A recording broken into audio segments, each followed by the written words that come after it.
ल है गाइज, आज गाउँमा आएको कुखुराको मासु प्योर लोकल भाले पकाउँदैछु।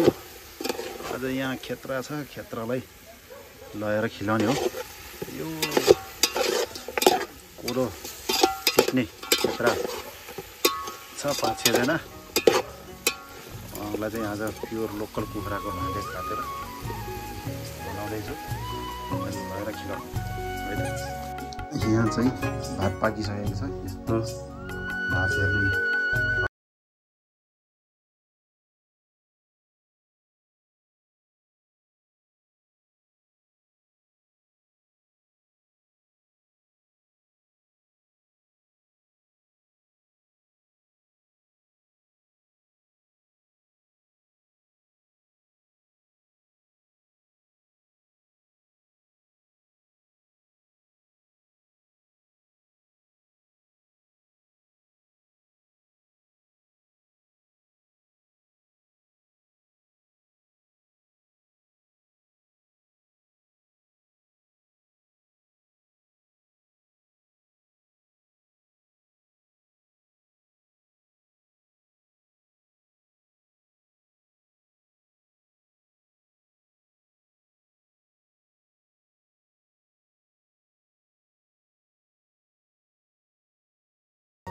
गाइज कुखुराको मासु पनि पाक्यो।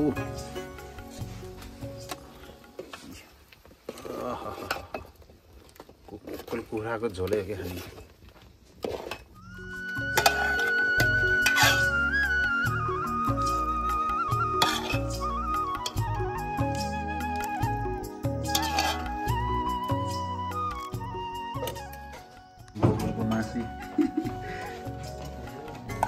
कुखुराको मासु झोल, लोकल कुखुराको झोल, यो भात,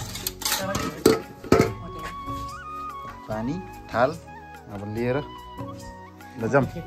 कसले के बोक्ने ल घोप्पर लाग्यो होला। दाल अरू भन्दा दाल होइन, त्यो कुखुराको झोल घोप्पर लागेको गयो भने फेरि खान्छ।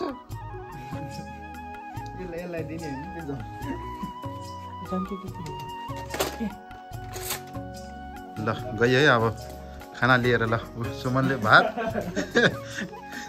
मिलनले कुखुराको झोल, उता पानी थाल, उता बङ्गुरको मासु। खेत्रा लिएर गएको खाना के भयो? साँच्चै घोप्पर लाग्यो होला है।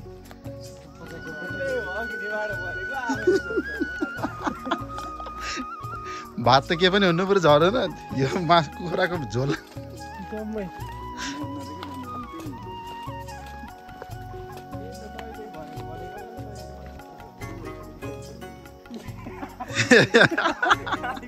गालीको त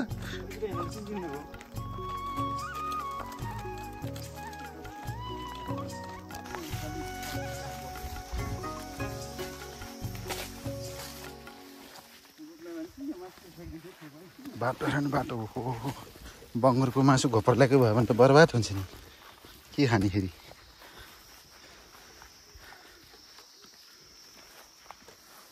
हो चिप्लो रहेछ बाटो साँच्चै।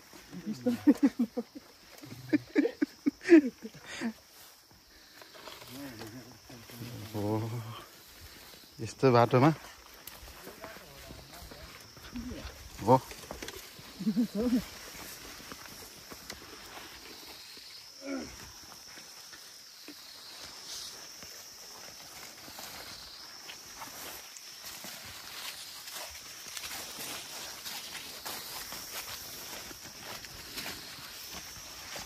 बङ्गुरको मासु।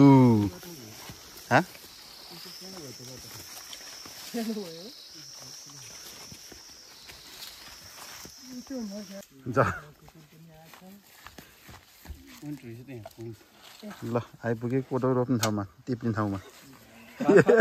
भात घोप्तेलाई घोप्परलाई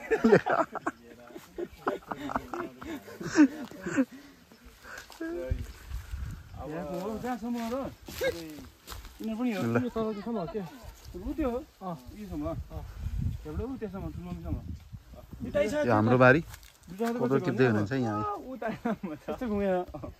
उता पखा घुमेछ कि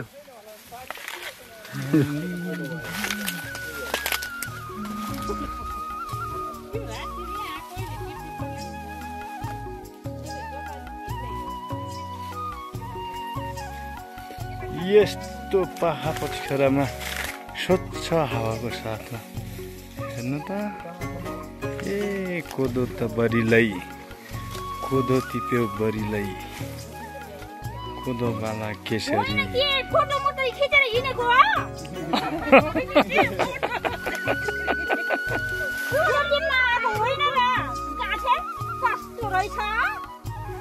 मलाई हिजो गाली गरिरहेको छ यहाँ यो आज सबै फोटो यता मास्तिर पुरै घाँस पनि छ यस्तो राम्रो लामडाँडा भन्ने ठाउँ हो यो हाम्रो पिकनिक अब पर्दैन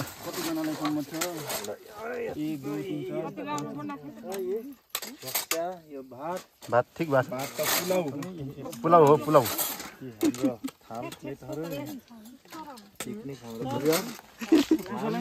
यहाँ आज कोदो टिप्दाखेरि यहीँ पिकनिक खाने एकदम टाढा अलिअलि चढाइदिउँ 10 मिनेट जति नै लाग्छ यहाँ मम्मीले चढाउनु भयो वनमा आएपछि चढाउनु पर्छ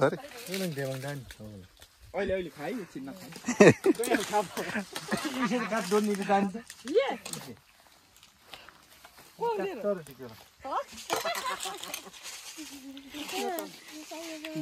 मजा केक्रा हुनु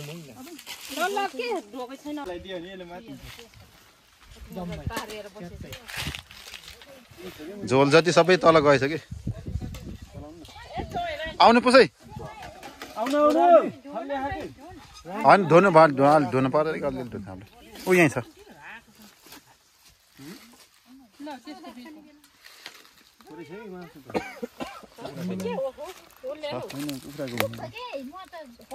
बङको मासु कुखुराको झोल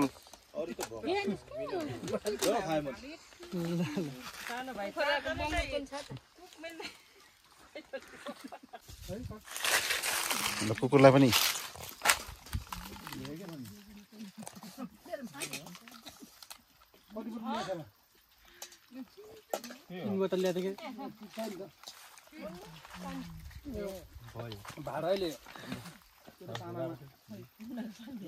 भ्याइयो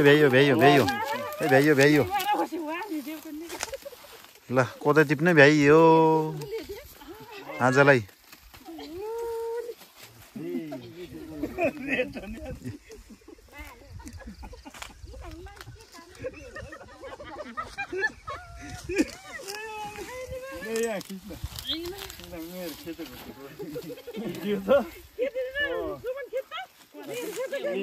कोदो टिप्दै हुनुहुन्छ है यहाँ कोदो टिपेर सकिनु लाग्यो अब आज यो लास्ट